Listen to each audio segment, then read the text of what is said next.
How's it going? Back at the old fridge again. I've got a slightly different job on to what I was working on last time you seen me. My mate has sent me this Harley Night Train over, and we need to get it cut up and made into something cooler in quite a short space of time. So what we're going to do is we're going to be cutting the frame there by the exhaust and there behind the head steady and raking it out. We've got a set of yokes made by our mate down at Billet Pipe Bits in Norfolk there. He's put 5 degrees in the neck. If you look behind me there, we've got a set of forks which I've already pre-built, which got some 6-inch overstanchions, which the lad that owns it got for me beforehand. So I've done a bit of prep work before. With normally we'd get the headstock, just buy them ready made, but there was a lead time and it didn't fit with my schedule. So I went down the docks and bought a big lump of solid. And the other night, me and my mate Dave sat there in the lathe and took it in turns, and we hogged out these 2 rings to make the cups for holding the steering bearings. We've only roughed them out because I didn't have the bearings and I didn't have the piece to put in the middle, but I've got that now. So we're going to do that tonight. I need the relief put in there so that that bearing cup goes in there, and then the other end, this bit of pipe sits in there, and then I'll stick it all together with the old hot glue gun, you know. And once I've got that done, I can start cutting up the bike and making it look more presentable, because it's way too stock and it's boring as fuck. I don't know why he's trusted me with this job, but he has. He's given me the bike blind. He doesn't know quite what he's going to get back, but that's gorilla build. So yeah, more power to him. I'll just go over the lathe and I'll machine these out, and I'll be back in a minute. Okay, so I've done the first bits of machining on these guys.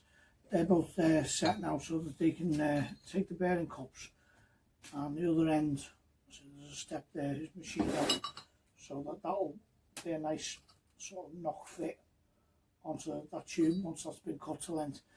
I realised that my mate, when he's made the yokes, he's obviously these are made of billet alloy, so they're a lot thicker than the stock top yoke.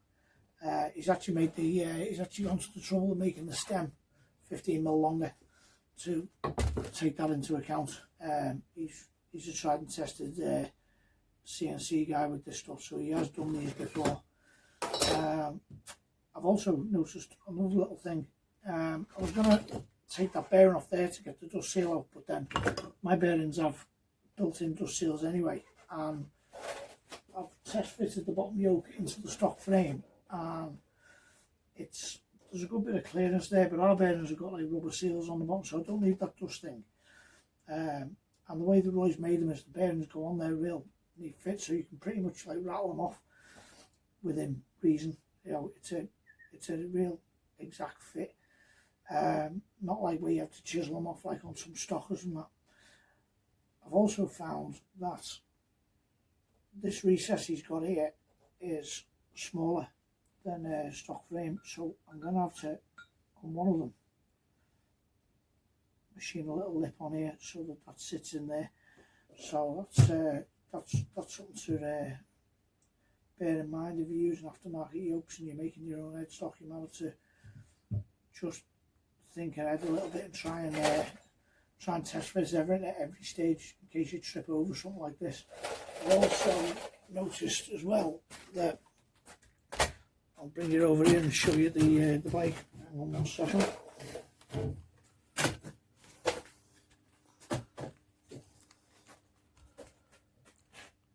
There's a good gap at the bottom there where it meets the headstock. That's probably fine on a stocker, but for a custom bike I think I can get that a little bit neater. So the bottom bearing I'll send in a little bit further just to close up that gap a little bit and make it just dead neat, and also the seal will meet up with the with the machined area of the thing and keep all the grease in, stop the rainbows and not washing it out. So we'll go away and modify those 2 cups again, and then we'll look at measuring up and getting the piece of pipe cut. Alright, so that's going to now be the bottom bearing housing, if you like. I've chopped up a piece of tube same length as the stock headstock, so that's about 180mm there, knowing that I'm going to have to put that on a good diet in a minute. There's the top bearing housing there, and I've put a new little lip on there so that top yoke fits over there. So you'll have to ignore the wild hound in the background. He's found a paint can top like that. It's like it's deaded, so it's doing alived. So yeah, I've cleaned up the end of this, and I'm now just going to knock that on the end of there with the little plastic hammer.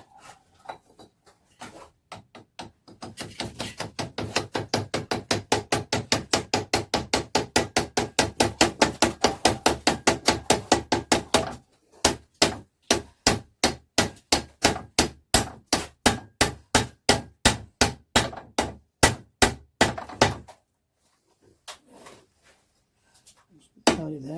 I don't mind if it doesn't go all the way on.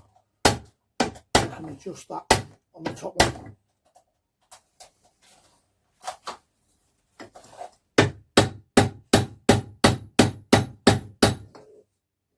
That's it. Right. See, that's all the way on. Now, before I put the bearings in, I'll put a little notch in there with the die grinder, because in case I'm not the next fellow that swaps out the steering head bearings, and I'm going to make sure they are a nice tight fit. I want something that the guy could put a drift down there and knock them out. A lot of stock bikes don't have that. You end up welding a piece of metal across it. Just, you know, adds another 5 minutes to the job. So I'll put a couple of notches in there now.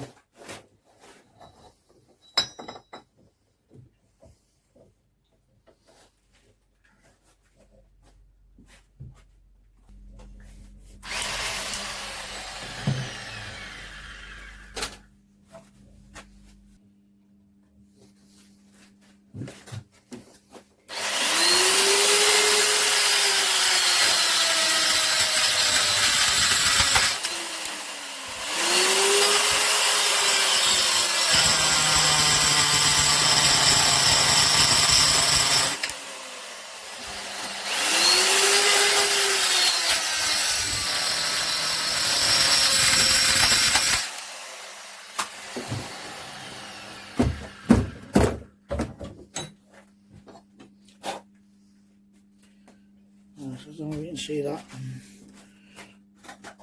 Just put a couple of little swipes in there. Forward planning, that's all. I've been there before. Okay, I've had to skip forward a little ways here because this is a bit of a rush job, so I haven't been able to record absolutely everything, but basically that bit of pipe I showed you a second ago, that's been machined to size now, and these both have been nailed on so tight, you know. I put this bit of tube in the lathe and I faced off both ends to make sure that the bearings were steady. I've had the nut down and all that, span it, and it's like it turns good when it's all tightened up. There's no flat spots, so his steering head bearings aren't going to wear out in 2 minutes. I'll just loosely put this old yoke in the vise here, just so that I can turn that easy when I'm using the old hot glue gun. So I'm just going to sit them up now so that they're on, and that's that bit finished.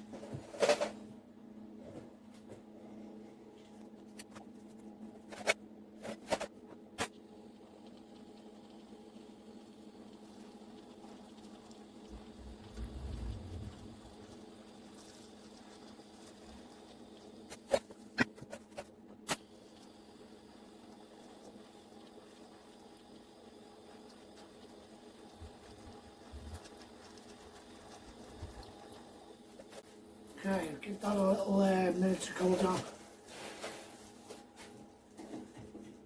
if anyone's interested in doing like 3-piece headstocks like this, mate of mine, Ralphie Customs on YouTube, he does several videos on how to make these. He does it pretty much exactly the same way as I do. I've got about 4 or 5 frames here. I've been doing this way for a few years rather than machining it out of a solid lump. I just find it easier with my little lathe. But yeah, check out Ralphie Customs, he's a good guy, funny videos like. Right, so you see this alright, because as you know, I'm not a filmmaker.